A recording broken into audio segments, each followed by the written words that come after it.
Hello to those who will watch the replay. I'm going to hang out for a second for those who want to join in.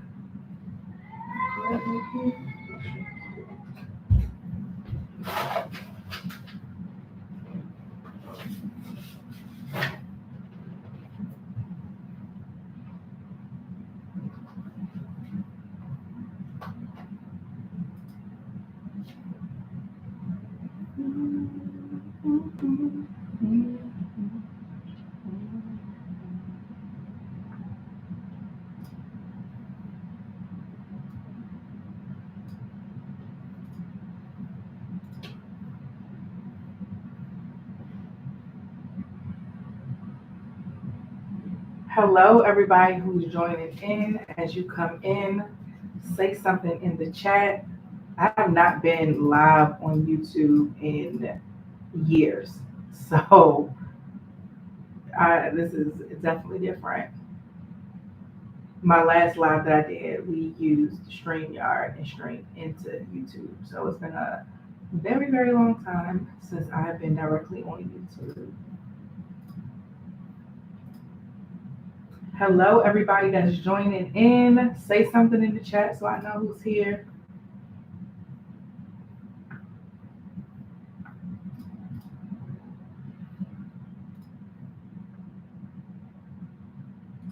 I'm sending a quick chat to my group and then I'm going to get started.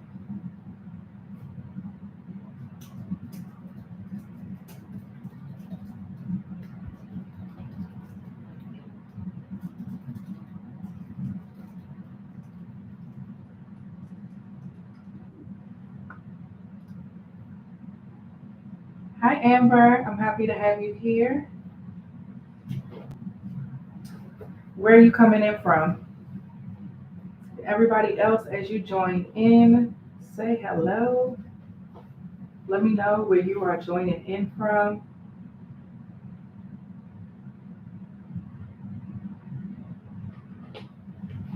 The scriptures that we are going to be talking about tonight, I'm going to copy and paste them here. We are going to be hanging out in a couple places.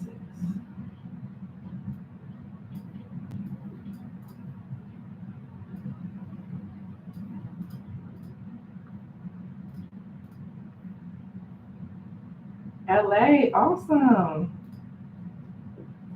Thank you so much for being here.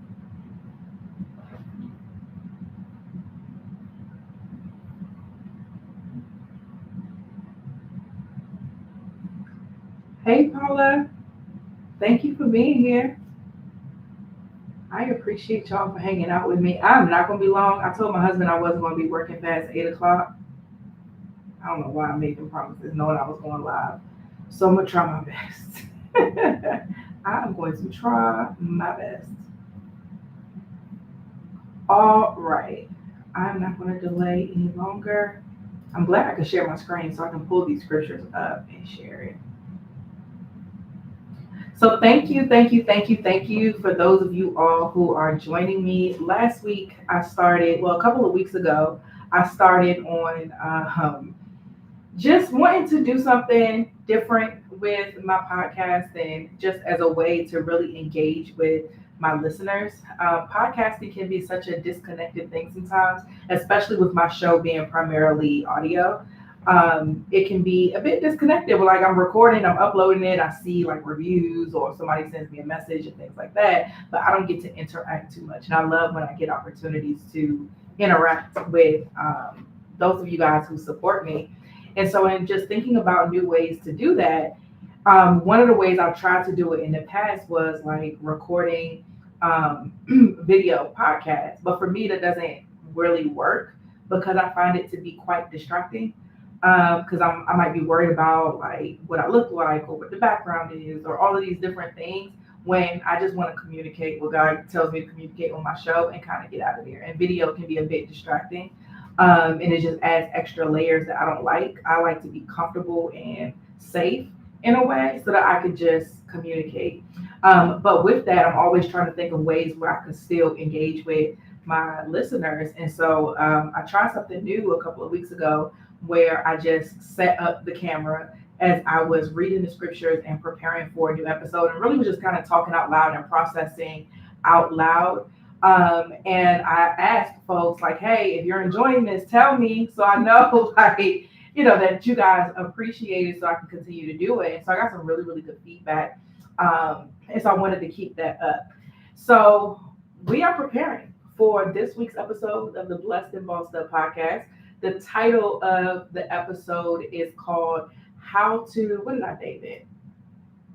What I say? How to balance ambition with contentment. So right now on the podcast, how many of you, tell me in the chat if you have been enjoying the Bible on Business series?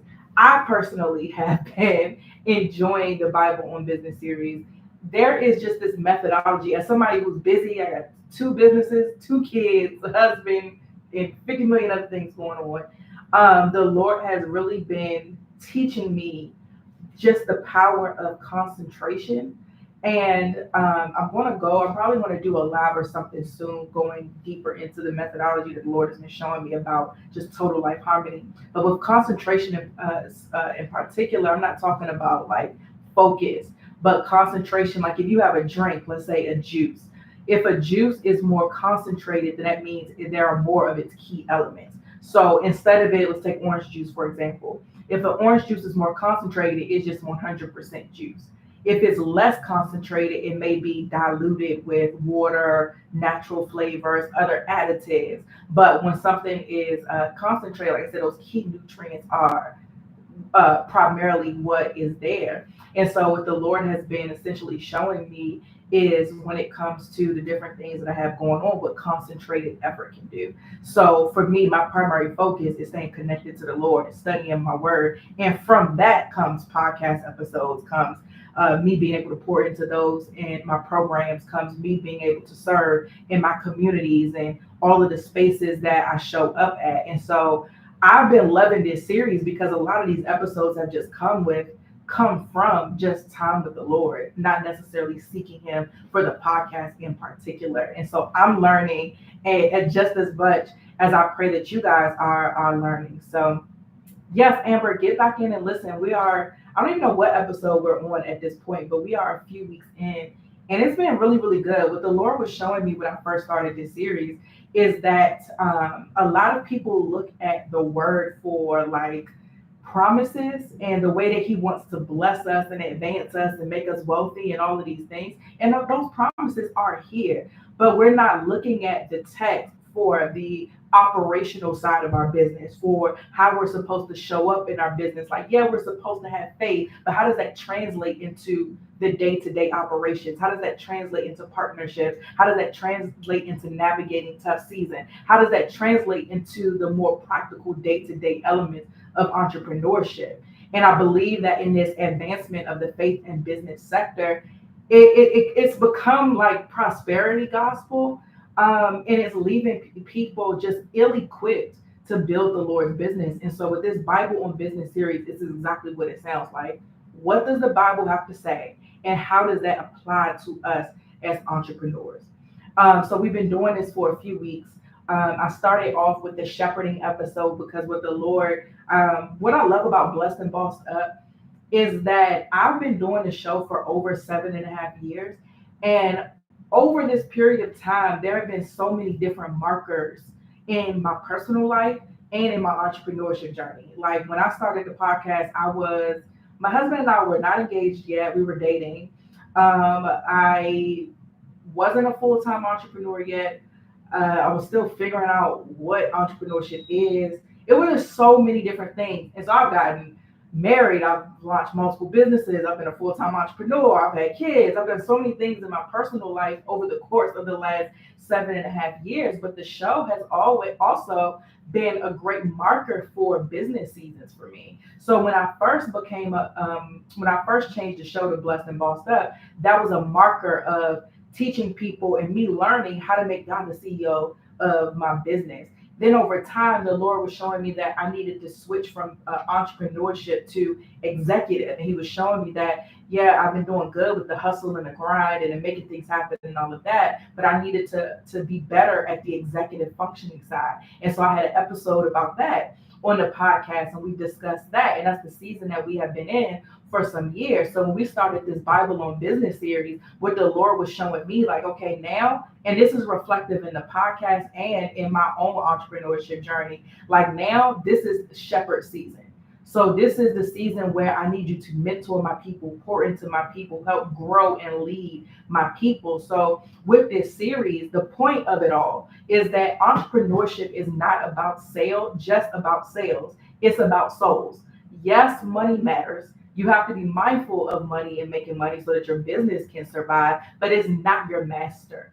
And we can't serve two masters. So the focus of this series is to get us back to the text so that we can then apply that to our entrepreneurship endeavors and then watch what God does. A lot of us are hitting our head on the walls because we're seeing these promises. We're hearing a lot of these shows and these faith-based entrepreneurship spaces talking about what God will do, how the wealth of the wicked is stored up for the righteous, how He has plans to prosper you, not to harm you, give you hope in the future. He's going to do all of these things. He can do exceedingly and abundantly above anything you can ask for. Think there's nothing that God can do. He can turn it around. You are the head and not the tail. We all of it. Again, it's here, but there's a big disconnect of how we get there. You know what I mean? There's so much. And also the path to that is not for us to figure out. That's the Lord. His timing is up to the Lord. Our process, how long it's going to take us to get to whatever, is up to the Lord. All of it is up to Him. We just need to focus on this and making our business, our lives, our perspectives, our opinions, everything subject to this. This is first. Everything else is second. And so again, with this Bible on Business series, we get into the Bible so that we can build these businesses that are honorable in the Lord's sight. So that's how we got here. For those who may not have been keeping up with the series, that's how we got here. But right now, I'm preparing for this week's episode, which is how to balance contentment with ambition. So I included a link or the text earlier, but I'm going to type it again for those who are new here. And again, I'm processing this in real time because I'm preparing for the episode. I'm not going to record the episode tonight. I'm just gathering my thoughts based upon what we're reading in the scriptures, but I'm doing this live with you all because I want to engage with you. So let me I'm going to pull the text up in my Bible and online. I'm going to do it online just so that I can share my screen and you all can see it. We're going to start in Philippians 4:11 through 13 first, and then we'll do the other one. Both of these are Paul talking. So I think these will be good. These are related to each other, so that's why we're using both of them. Those who are joining in, please say hello. Where you're tuning in from.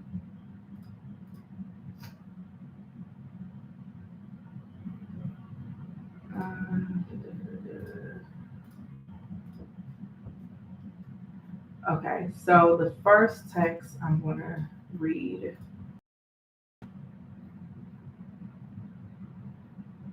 Yep, how to balance ambition with contentment. This actually came about, while I pull up the scriptures, this came about months ago in my own study time because the Lord, I came across the first text that we're going to read in my own study time. And the words were just sitting with me. So let me read it and I can tell you kind of how that episode came about. About Bible Gateway, just a little side note, it'd be way too many ads. Like I get it, but y'all slowing down the processing. I be trying to click around and just taking forever because of these ads. Can y'all see my screen? Tell me in the chat.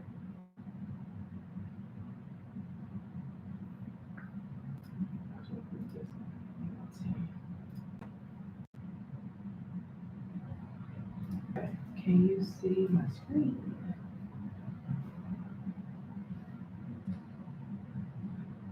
Yes. Okay. Y'all all quiet? Okay, okay. Maybe it's a delay on my side. Okay. Can y'all hear me okay? I see a bit of a delay since I started sharing my screen. Let me know if you can hear me okay. I see some hearts. I'm assuming I see yes.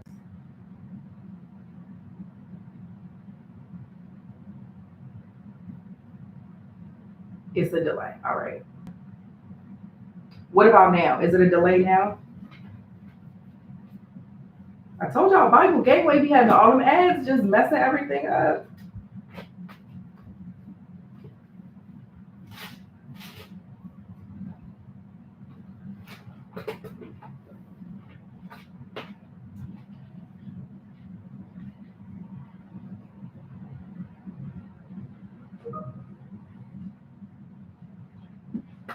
Yes, you can hear. Oh, the chat is delayed. Okay, okay, all right, my bad. Sorry, Bible Gateway. Let me not talk about y'all right there.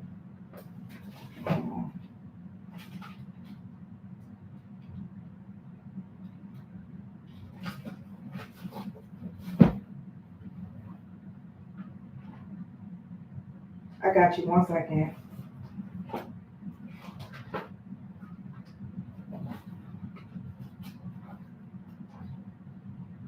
Philippians is so short, and these Bible pages so thick. It's taking me forever. Okay.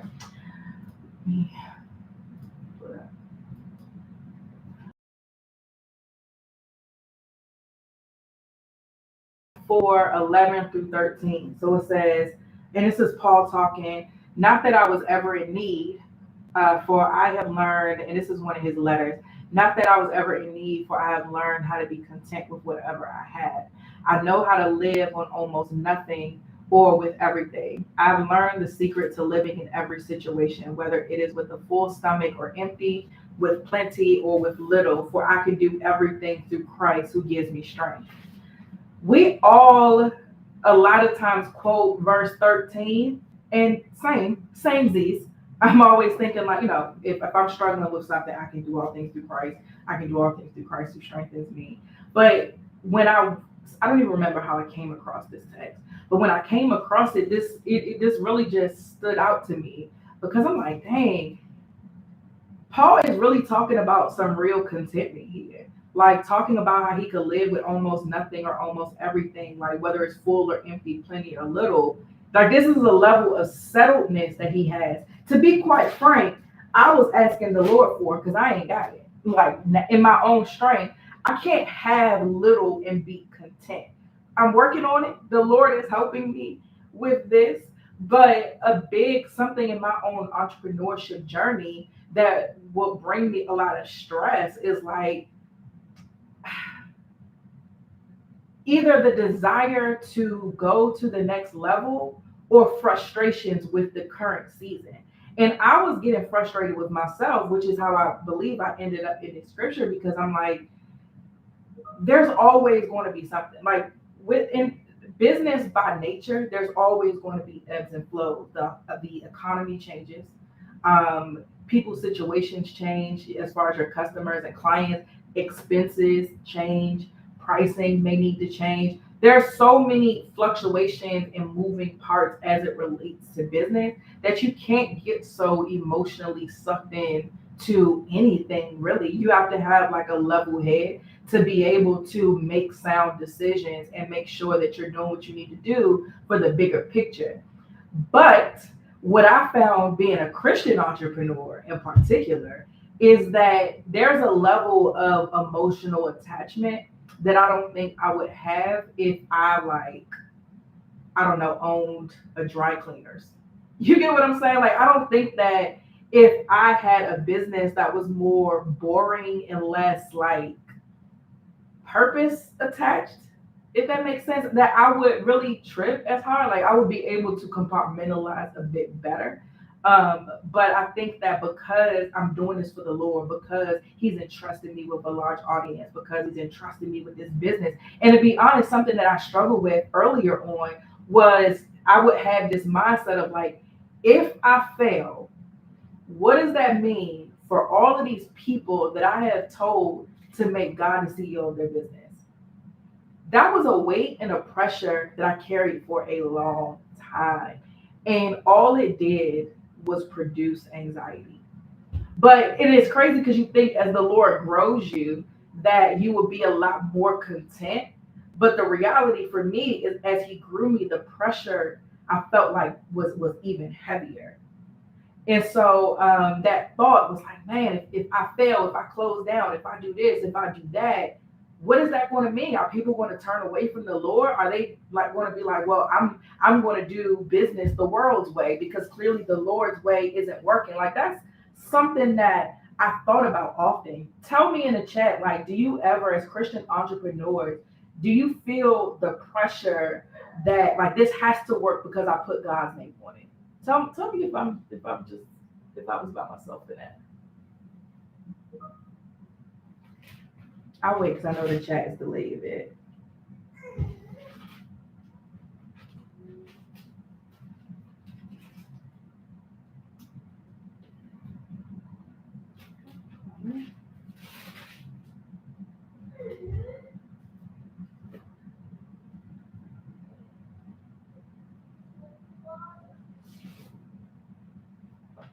Yeah.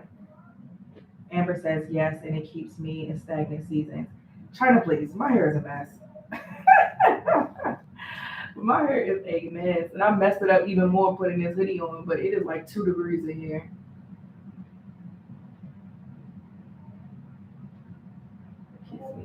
So for me, again, this was a weight and something that was heavy. But even in more recent seasons, I still have been wrestling with this text. Like God, help me to be content. Help me because I look at discontentment as an opportunity for the enemy to cause anxiety. And I'm somebody who is pretty introspective, and I don't like when I'm aware of my vulnerabilities, I want to immediately correct them. And so, anyway, the Lord led me to this text, but enough about me. Let's look at what the text says. So, Philippians, I have my study Bible. I recommend to you guys all the time, get you a good study Bible. I'm going to just kind of go through what it says to see if we can get a bit more context about what Paul was talking about and what the people he was talking to was dealing with. So the Bible statistics here says the purpose of this letter is for that Paul wrote is to thank the Philippians for the gift that they sent and to strengthen them by showing them the true joy that comes from Jesus alone. If you are struggling to find joy in the Lord, period, not as a result of something he's done, not as a result of what you're believing in him for, but if you are unable to cast your cares and feel rest in your soul, holla at this book, because that's where these folks was at when Paul wrote it. So let's see. So the setting, it says Paul and his companions began the church at Philippi on his second missionary journey. So this was recorded in Acts 16. He said it says this is the first church established on the European continent. The Philippian church had sent the gift to be delivered to Paul, and Paul was in a Roman prison at the time. He wrote this letter to thank them for their gift and to encourage them in their faith. I have so many questions, but we're working through this together. I have some things that I want to read, and I'm gonna look it up in a second for the podcast. So let me go to this text in my Bible and see what the breakdown says. I have a lot of questions about Paul in particular. I saw on, I want to say TikTok, not too long ago. There's this TikTok page called the AI Bible, and it just does these like in-depth, detailed illustrations of different things in the Bible. Tell me if y'all seen it before. But something I never really thought about for real was how all the apostles died. And I forgot how Paul died. So that's one of the things that I'm going to look up. But I have questions about just his life in general, because I need to know where he drew this level of contentment from.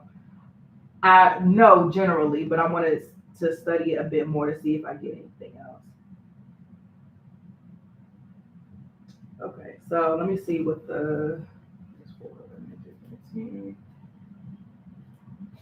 so the commentary says, are you able to get along? Are you able to be content in any circumstance that you face? Paul knew how to be satisfied whether he had plenty or whether he was in need.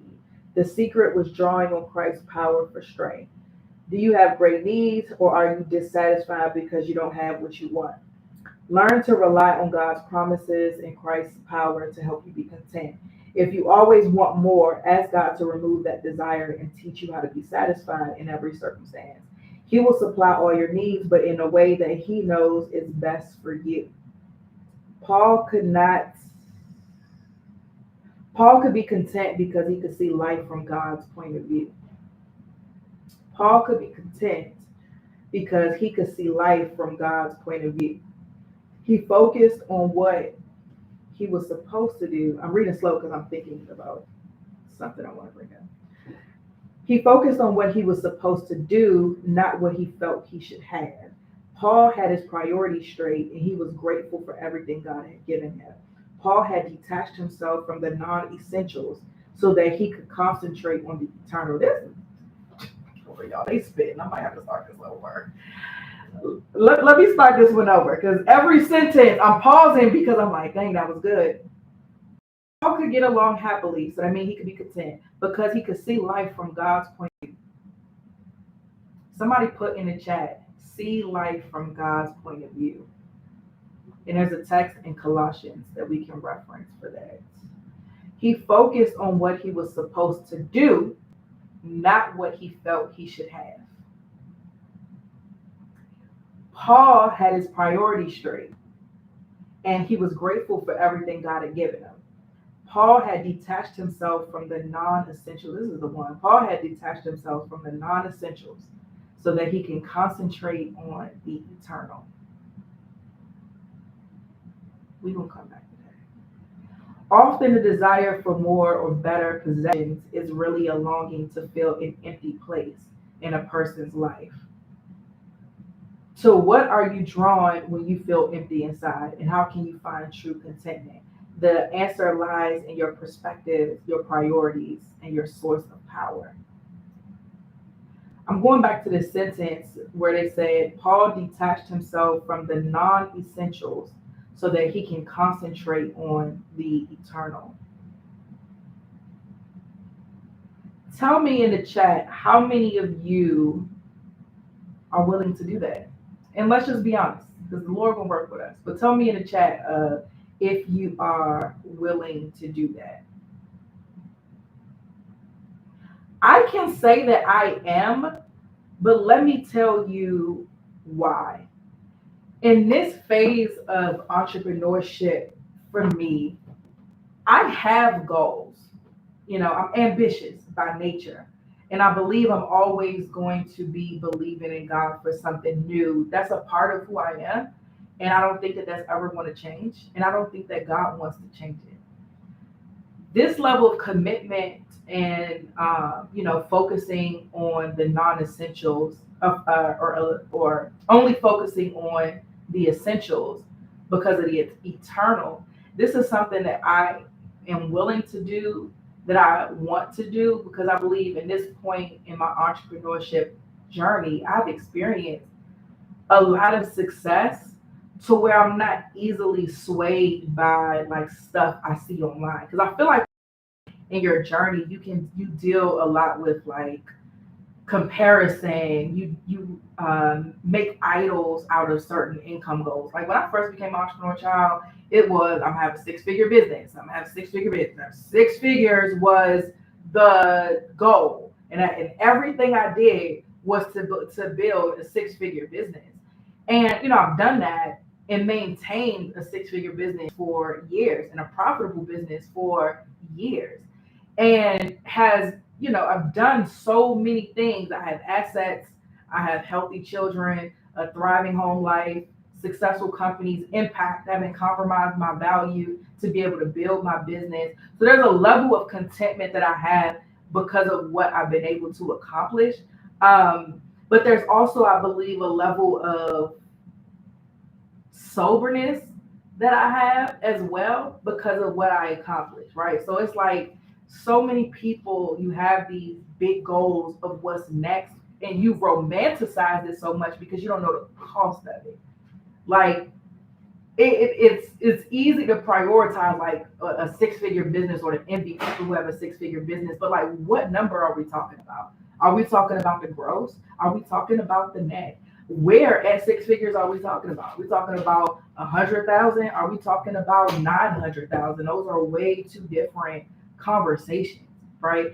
Yeah, we want to build this great business, but the responsibility, the expenses, all of that. Like we envy these things and we put these things on such a pedestal, not knowing and not taking into consideration the full picture because we just don't know, right? All we see is what we want. And so I think there's a level of sobriety that I have in this phase of my life because of what I've accomplished and what I know what I accomplished costs. And also, there's a level of contentment of what I'm not willing to compromise for what I want to accomplish next. You get what I'm saying? Like, I don't, sure, it's a goal for me to have $1 million business.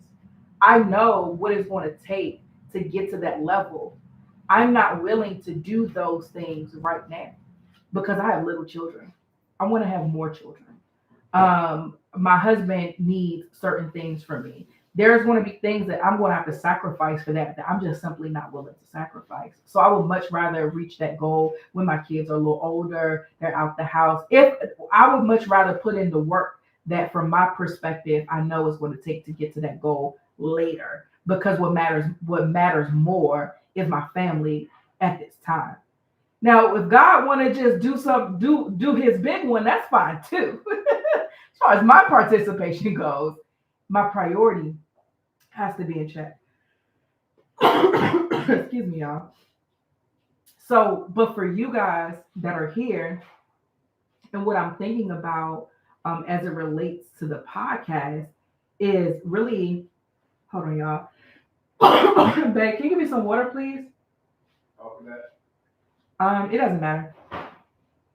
But what I want, just really an introspective question that I want you guys to ask yourselves, and I want to bring up on the podcast first is like, am I willing to detach myself from the non essentials? Thank you. So that I could concentrate on the eternal.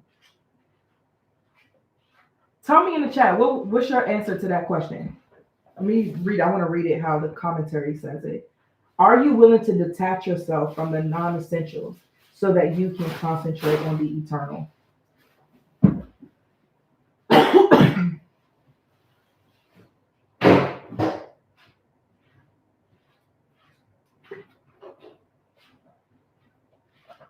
When I tell y'all the enemy been trying me with my voice, but she gonna keep talking.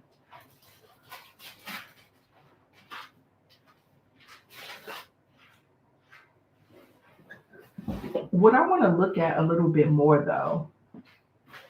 Well, I didn't bring up the second scripture. Let's bring up the second one. Let me share the other part.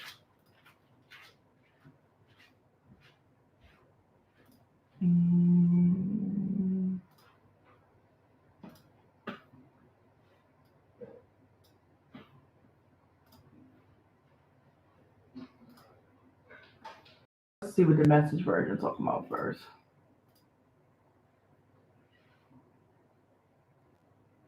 My screen went black. There we go. A devout life brings wealth, excuse me, but it's the rich simplicity of being yourself before God. Since we entered the world penniless and will leave it penniless, if we have bread on the table and shoes on our feet, that's enough. But if it's only money these leaders are after, they'll self destruct in no time.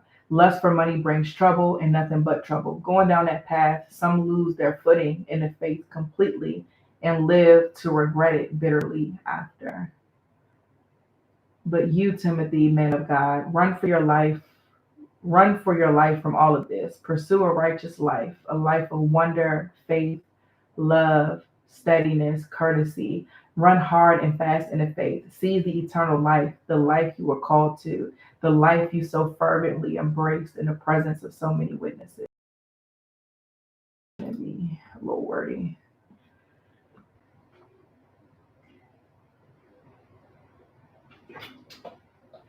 Yet true godliness with contentment is itself great wealth. After all, we brought nothing with us when we came into this world, and we can't take anything with us when we leave it. So we have enough food and clothing. So if we have enough food and clothing, let us be content. But people who long to be rich fall into the temptation that are trapped by many foolish and harmful desires that plunge them into ruin and destruction. For the love of money is the root of all kinds of evil, and some people craving money have wandered from the true faith and pierced themselves with many sorrows. When I read this the first time, verse 6 stood out the most. Let me find this in my study Bible. And again, this is Paul talking in both of these texts.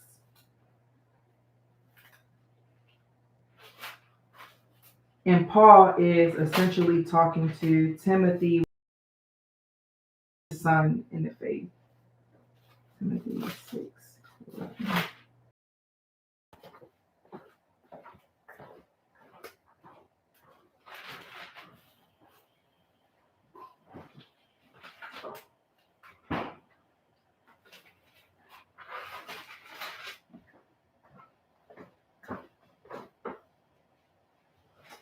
All right, so the commentary says this statement is the key to spiritual growth and personal fulfillment. We should honor God and center our desires on Him, and we should be content with what God is doing in our lives.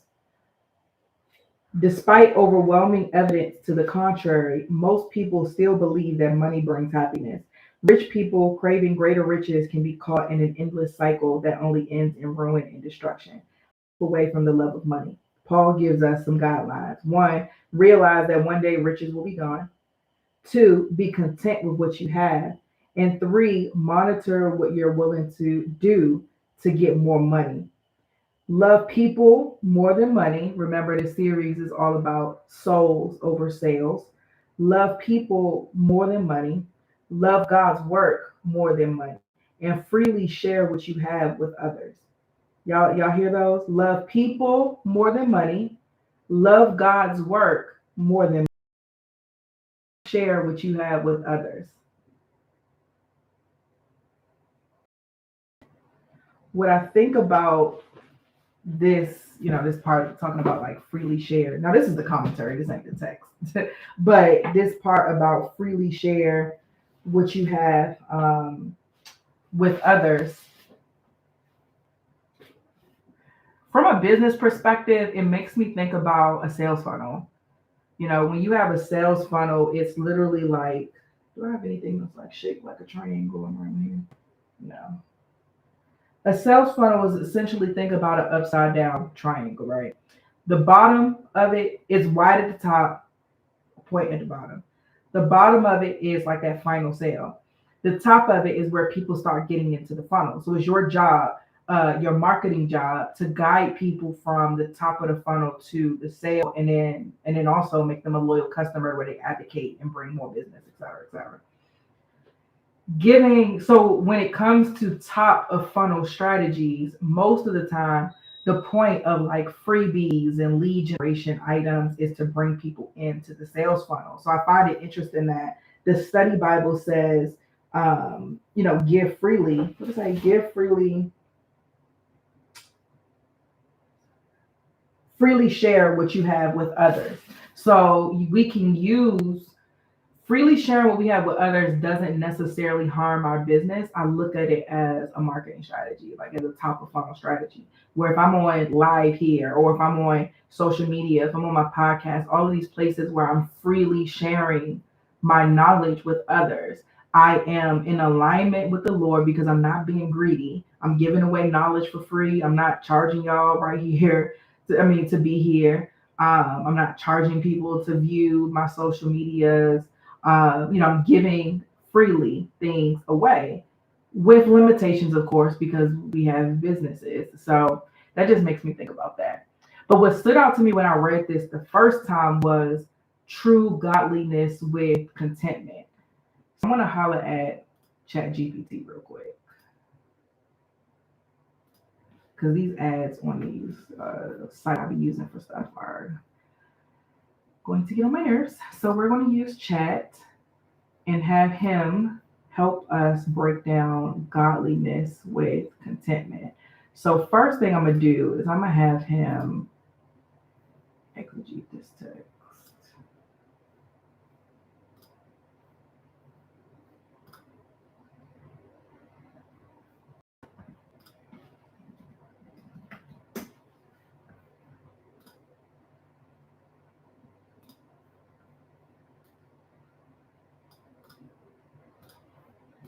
Share my screen so y'all can see what I'm doing.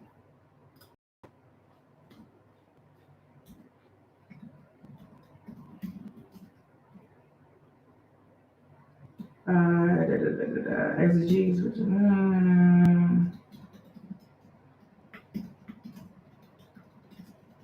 for godliness and contentment.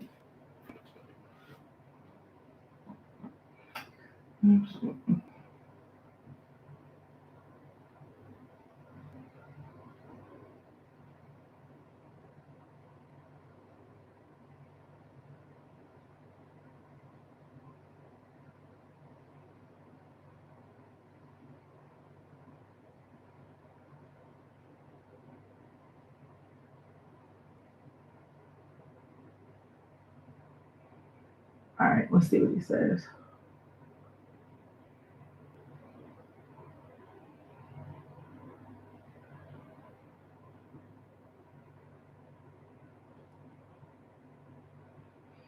So we talked before about valuing like the eternal stuff. The reason why verse 6 stood out to me is because what I saw was a strategy.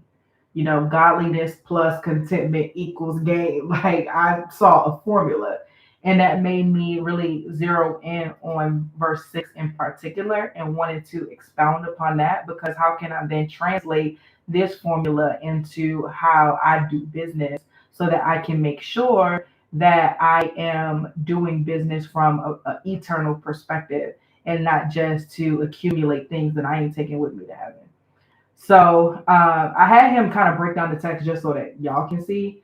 But I want to scroll down a bit to the definitions. Contentment is the state of being satisfied with what has circumstances. It's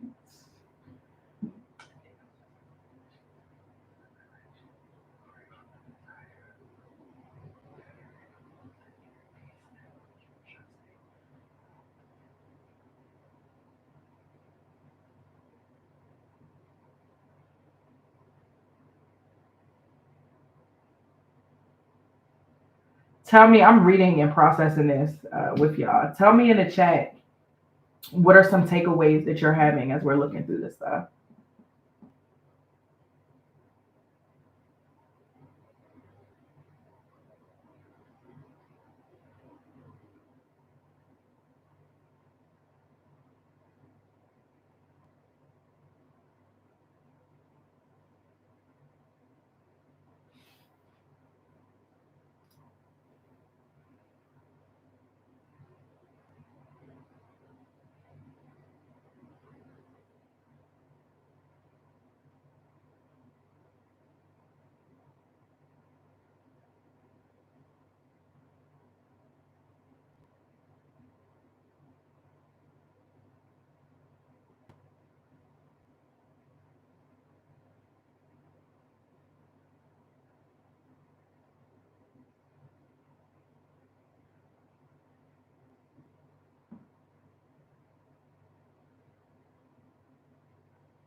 So, what this does for me personally is I think it underlines the purpose of this series as a whole of like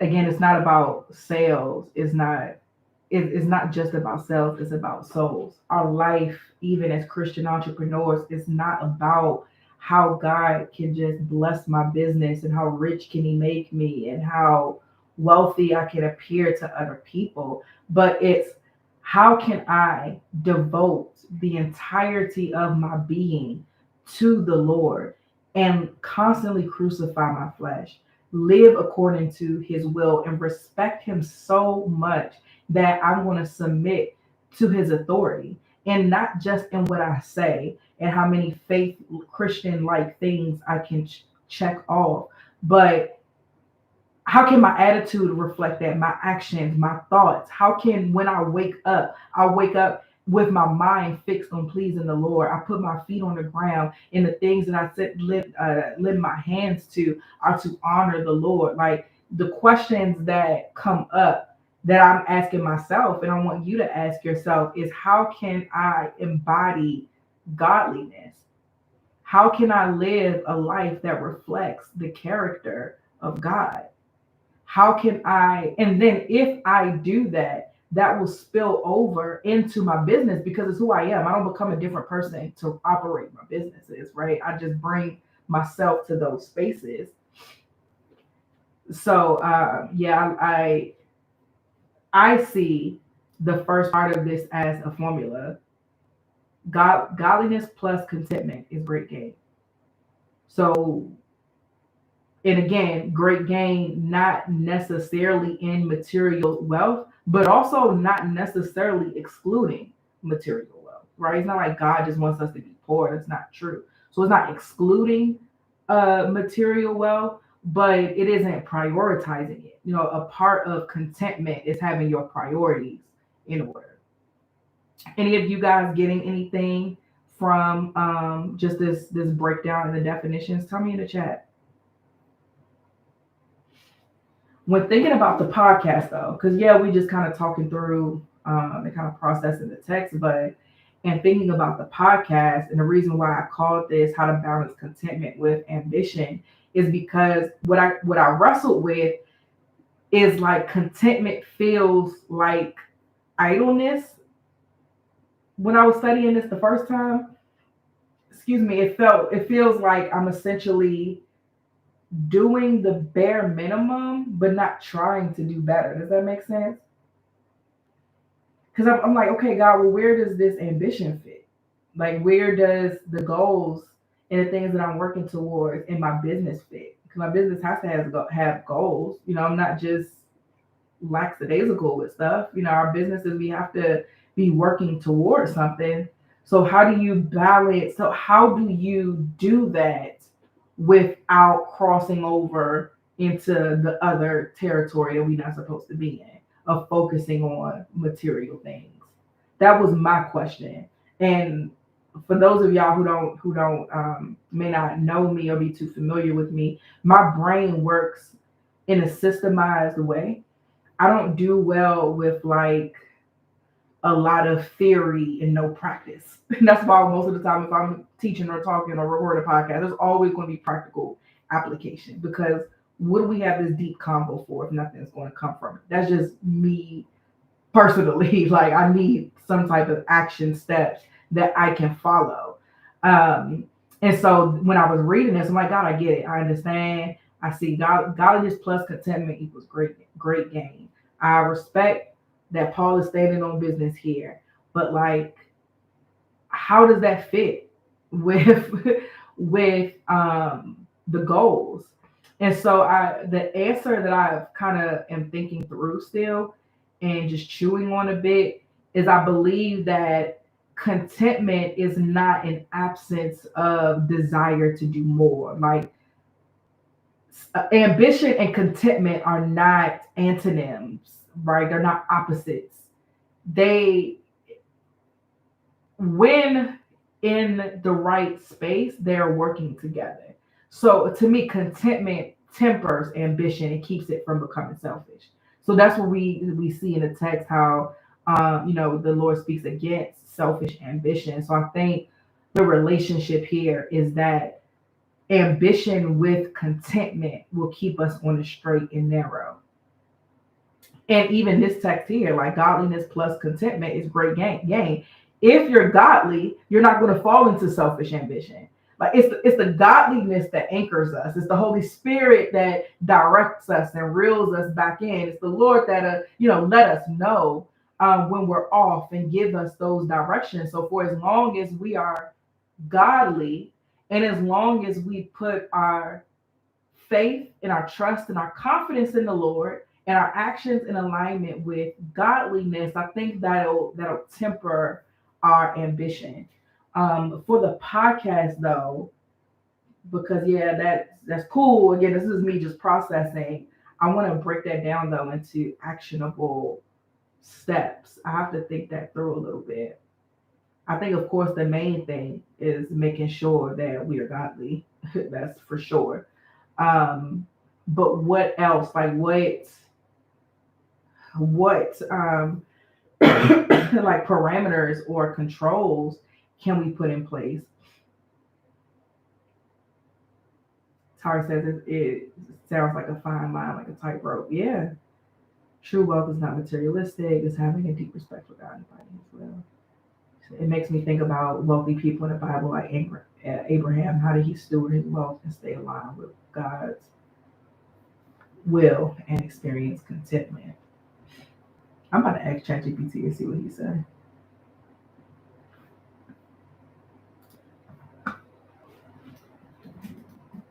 Let's see.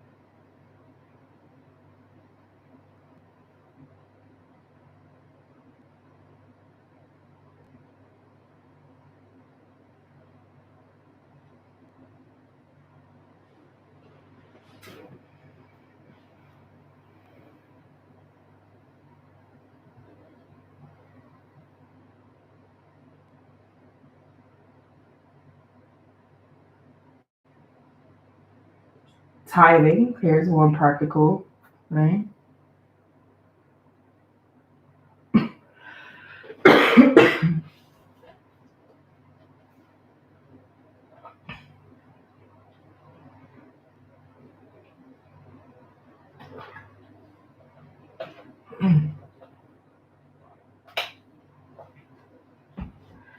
I think too, as I'm kind of reading through these, I think that God will always test us in our commitment, right? I remember when I first was getting some traction in my business back in like 2017, I think, and I had quit my job that year. I was getting some traction, like I was getting clients, and I was on my way to, being able to be comfortable with the business. And that's when the Lord told me to shut it down. And I have a video of that on my channel here. And to me, it was like a test. Okay, you say you're going to make me the CEO. I'm telling you to do this. Are you going to do it? So I think the Lord will test us in our commitments, and our responses to that will help us get back in line and also reveal things about ourselves that we might be ignoring. Just I can't read about the Pilgrim Founding. Yep, okay. So generosity and hospitality. So he used his wealth to bless others, not buy Gucci suits, them tacky, beyond tacky.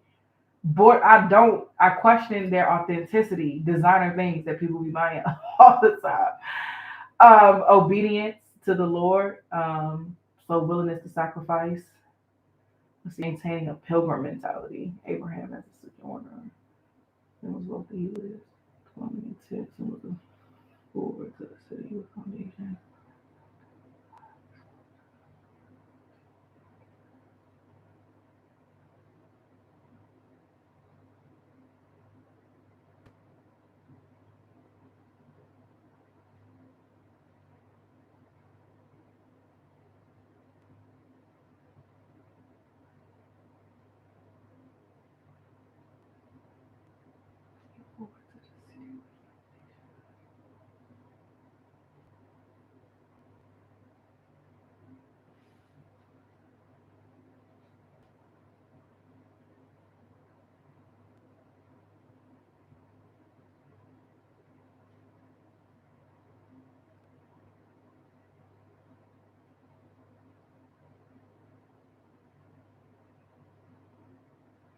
I think that's good. The place trust in God's provision rather than in wealth as a source of security and well-being.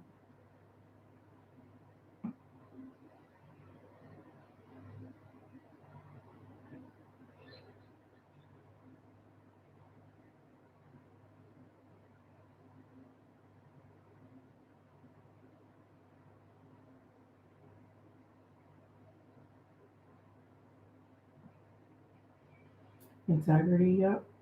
Praising God alone.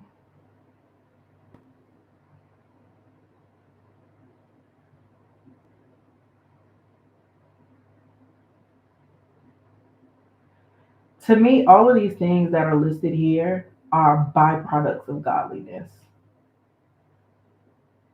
So when you are godly, you know that wealth is a blessing. And so you use it to honor him. You know to serve his people and be generous in giving. Um, you know to obey him. You know to hold your wealth loosely and just live your life with an understanding that, you're not hoarding money.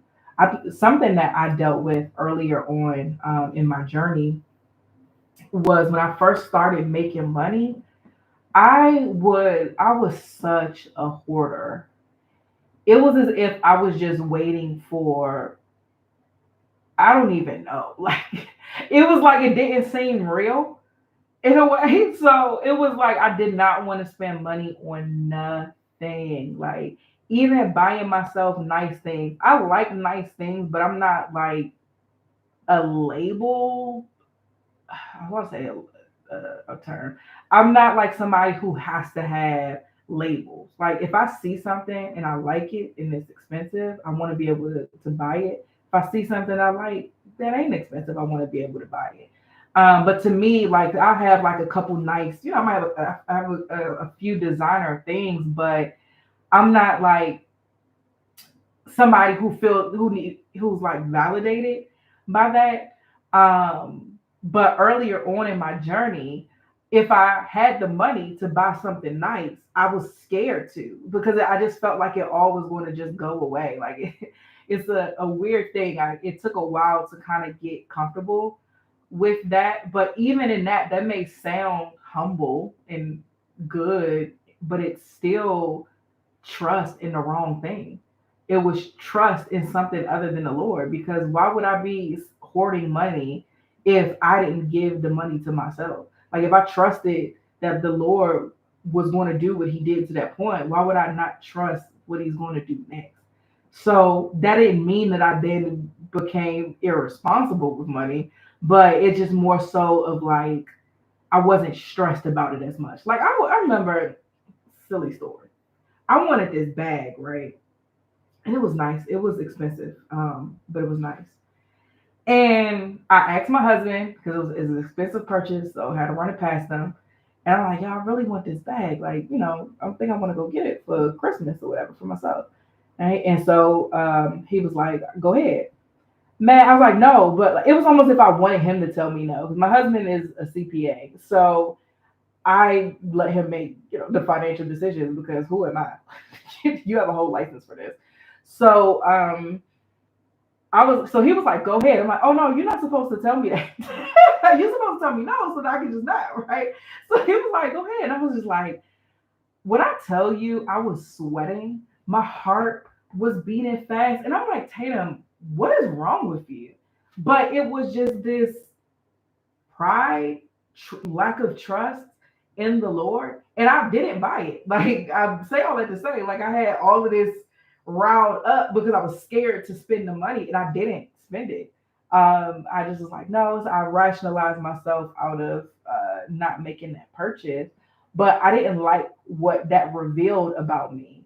I'm like, God, what's this? Like, why is it that now, like, I've been praying for you to get me to this point, and you have, and now I can, like, I don't even know, like, if I can, like, a crackhead. Why am I itching and sweating because I'm about to spend some money? Like, what is going on? And so, we had to talk about that, and so, I think a big part of it too in your godliness, as we're managing our flesh, like kind of walking that fine line, being self-aware enough to pay attention to what our reactions reveal about us. I found that to be extremely valuable on as a business owner, as a person, as a mother. Like, my reactions put to me, I'll put an asterisk next to it. So when I'm in prayer, I'm like, God, what was that about? I was in this situation and I felt like that. So I feel like that's revealing something about me that I don't like. Can we talk about that? So yeah, I think a part of it too, in that self-regulation and making sure that we are coming to a place of contentment is that investigating why we are discontent. Investigate it. I think that's one of the things that has been extremely helpful for me in my journey is investigating how I feel and how I react to things. And to me, that I feel like that keeps me really, really humble and able to be transformed by God because I'm not taking none of my flesh. Like my flesh, she be getting on my nerves, so we got to keep sending her back to the Lord. But yeah, for the podcast though, I still want to narrow down. I think we got some good reflections, some questions to ask ourselves. So maybe it's some type of business process that we incorporate or something that we incorporate into the way that we operate our business. So what I'm gonna probably do is sit with this a bit more, craft some type of like framework or boundary, and then see how can I then apply that to or how can we as entrepreneurs apply that to how we do business. So whether it's like I don't know, it might be something along the lines of okay, you're about to work on your business, do this, or on the days that you review your finances, think about this, pray about that. I don't know. I gotta put together some type of framework because I gotta make it practical. I want my listeners to be able to say, oh, let me take this. Okay, I'm getting discontent. Let me go do this. So yeah, I don't want to end my discontentment. Think about what to pray about. So let me grab these notes from the podcast and take this to the Lord. Let me grab these scriptures and take this to the Lord, or let me um, look at this framework as I'm building my business. I don't know. I have to put this into some type of system that can be applied because I feel like if we can do that and not just kind of just talk and reflect, then people can really be able to enforce and maintain those boundaries. So yeah, I gotta I think thanks for reflection, acknowledging reactions is a good point to expand upon. Okay. Yeah, I will.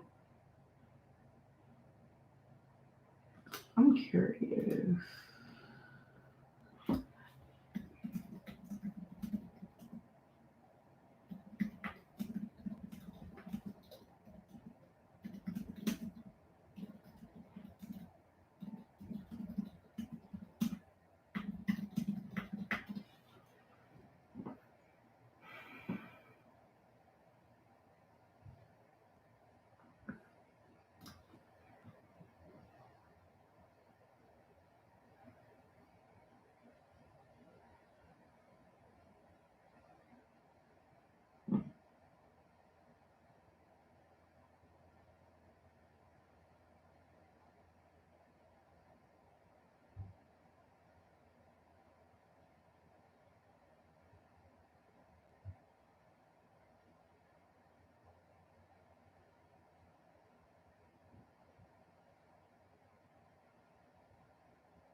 We could probably use Solomon as a case study in this episode too for some stuff.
repentance is definitely going to have to be a main point of this episode. So that might be part of the framework. Repentance, reflection. We talked about reflecting.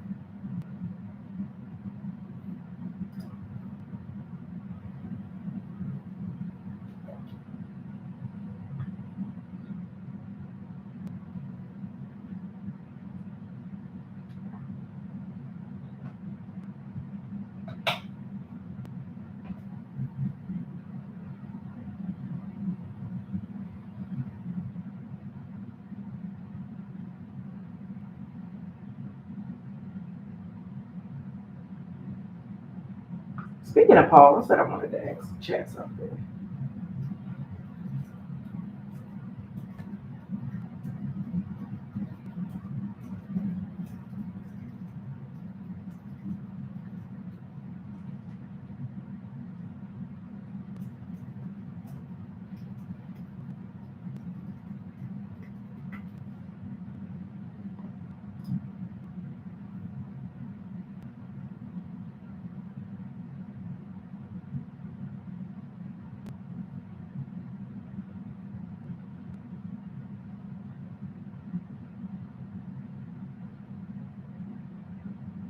Yes, Amber, we did say something. Thank you.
This man was beheaded though.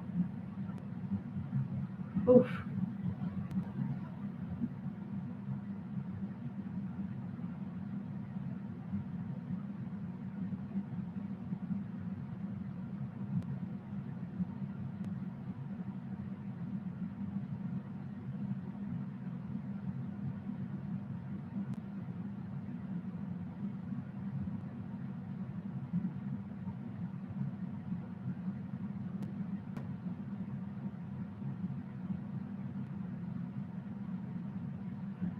I want to do like I really want to psychoanalyze some of the people in the text because when I think about Paul in particular, yeah, we know he had this radical encounter with the Lord, but what I would like if I could ask him questions. Yeah, he had this radical encounter with the Lord, but he was on his way to he was just doing life. Like it wasn't like, you know, how somebody may be on their deathbed and have a radical encounter with the Lord, or they may just be in just dire circumstances and the Lord turns it around. He wasn't really like on that. He was just in the midst of his persecution of Christians. And that's when the Lord pulled up on him. So I I think that is different than if you were like in a place of desperation and you were seeking the Lord, or like just in a place of desperation in general, and the Lord like radically turned something around. He radically changed him here. But I don't, do you understand what I'm saying? Like I find it to be a bit different in his case. And I wonder what was it like from his perspective. Oh, my computer went dark. Yeah, my husband got this red light in here. Like, I don't know, like this red tip on this video. But I don't know. I wish I could ask, like, what was, like, what was you thinking about that? Like, I don't know. Does that make sense? Again, I'm processing out loud, so y'all gonna get my unorganized thoughts. So it might not fully make sense, but that's just kind of where my mind is at for a second.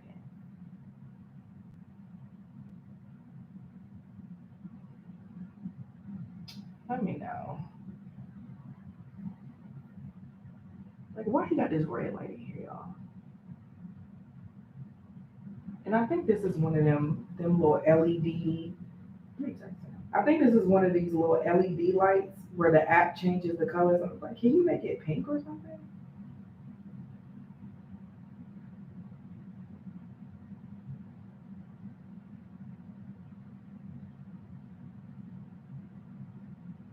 All these little smart light bulbs around here. So yeah, nevertheless, those are just my thoughts. So y'all let me know. So y'all think we should. Yeah, exactly, Amber. Like we're just reading the text. So for us, it always seems easy without us knowing the inner thoughts of a person. You know what I'm saying? So I can assume I know it wasn't easy. I mean, he was in jail, and I watch enough true crime to know that him writing them letters from jail was not easy. Like, he was beheaded. You know, that's like that. Like that's big. Y'all see he changed. Y'all see he changed that color. Like, bro, why is it red in here? Um,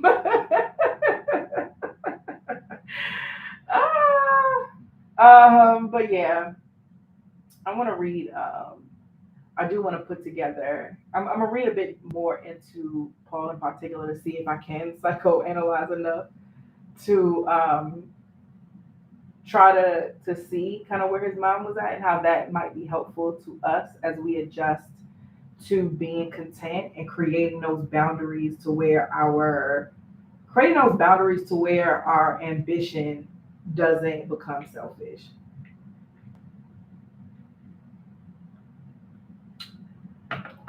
All right. So I think we're good with the episode. Y'all let me know. Y'all think creating just some boundaries would be good? I think that might be good for like the points of the episode. Like here are the boundaries to put in place so that your ambition, so that you can balance ambition with contentment. I think that's a good like way to kind of get into some points. And then we talked about reflection, repentance, and we mentioned tithing in there. Y'all some good study partners to help with the podcast. Thank you. I want to show y'all one thing before we hop off, something that I am putting together for the podcast to get y'all feedback on. I'm really, really excited about this. It's going to be free.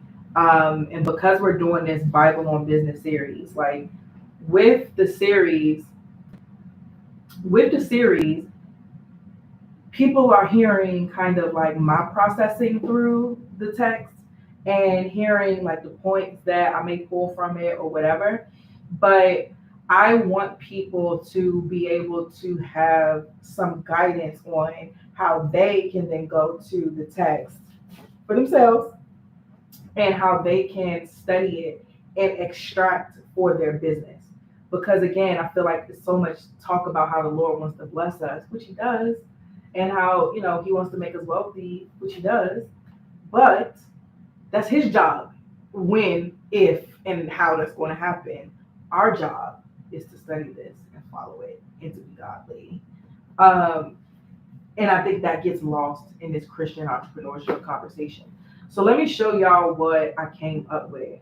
I put together, at first it was going to be like a PDF, but then my friend gave me a good suggestion to do it as like a Notion dashboard. I don't know if y'all are familiar with Notion, but it's just a great software. And with Notion, I can publish the different dashboards so that I could give you a link to see it. So let me share my screen. Y'all still here with me? Tell me in the chat. Give me a yes in the chat. I'm about 45 minutes later than when I told BJ I was gonna be off here.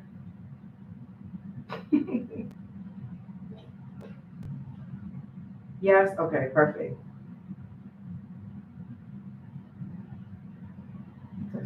To what color, bro? Not red.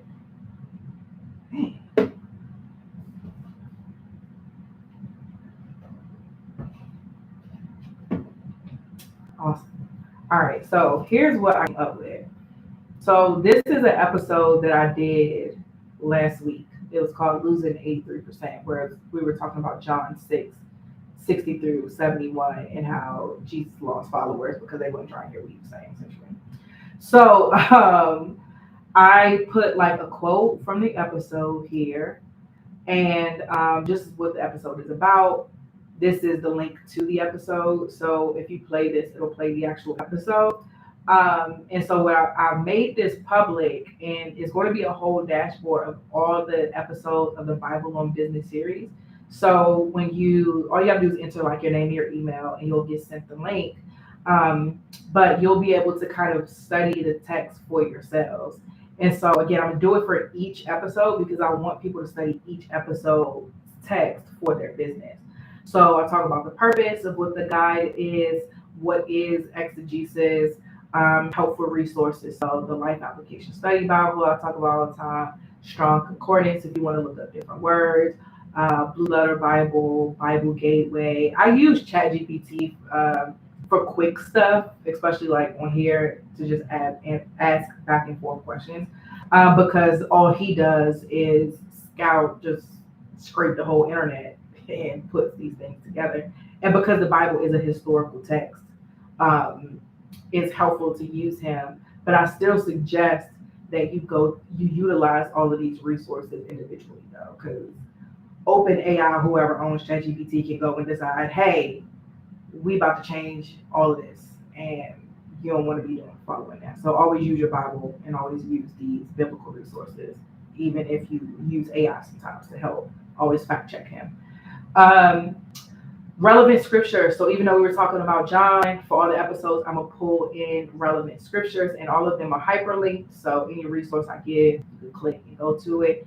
So I gave like some steps, and I'm gonna give these same steps for every episode. So step one is you pray for illumination.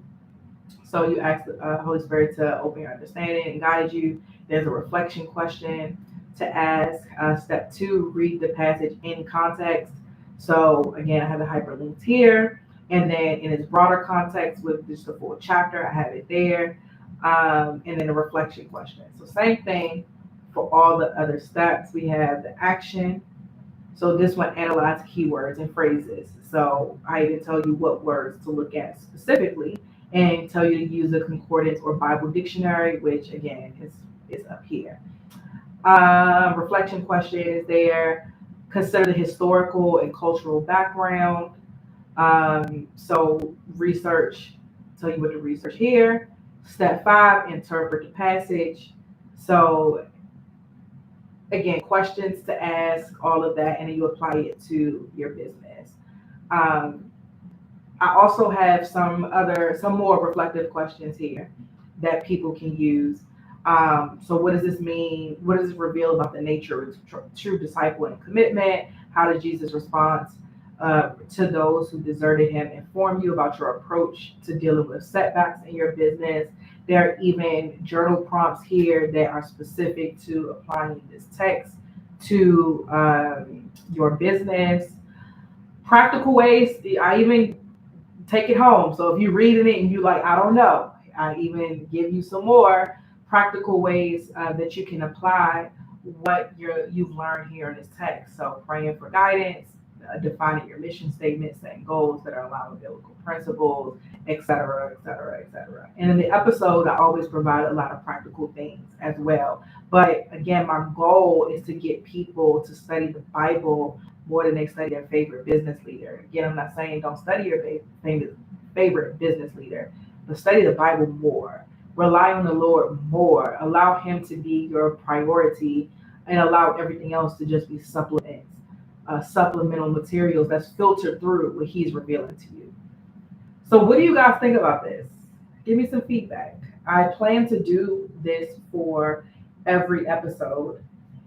Again, it's free. I just wanted to give people something tangible to help guide them through their study of the word for their business. What what are, if anything, what is something that you would add? Is there anything that you struggle with as it relates to studying a word from your business that you feel like could be included that's not here? And actually, let me even give you the link. Hold on. No.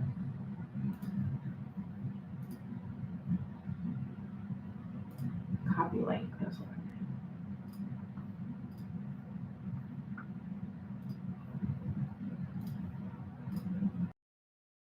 let me give you the link too, so you can kind of, whatever device you're on, you could pull it up and scroll through.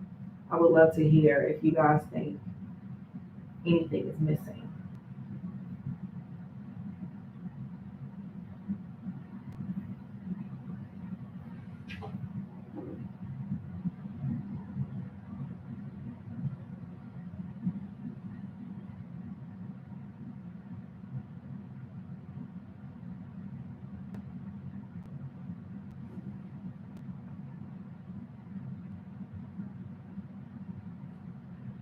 So if that is all, I know the chat is delayed, so let me give you a second.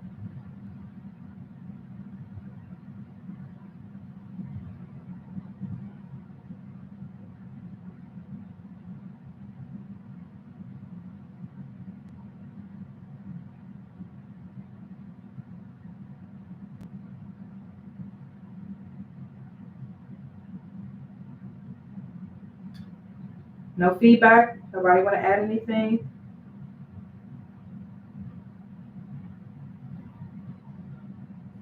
All right. Well, I think that concludes our time together. I appreciate y'all for hanging out with me. Um, have you guys enjoyed us kind of processing through and y'all helping me with the podcast notes? I'll probably record the episode tomorrow. It'll be up on my channel once it's recorded.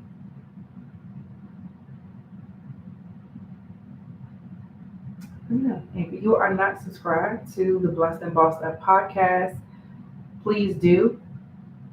This series is good. We've been doing this for, I want to say a couple months now, but I have truly been blessed by the series.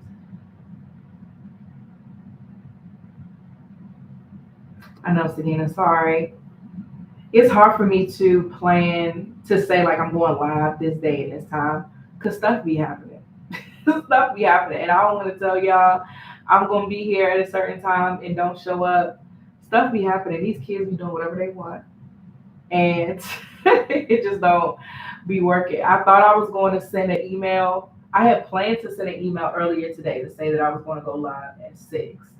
And I'm so glad I didn't because my oldest, right now, we're teaching him responsibility. And so his chore is to like clean the playroom and a couple other things before getting ready for bed.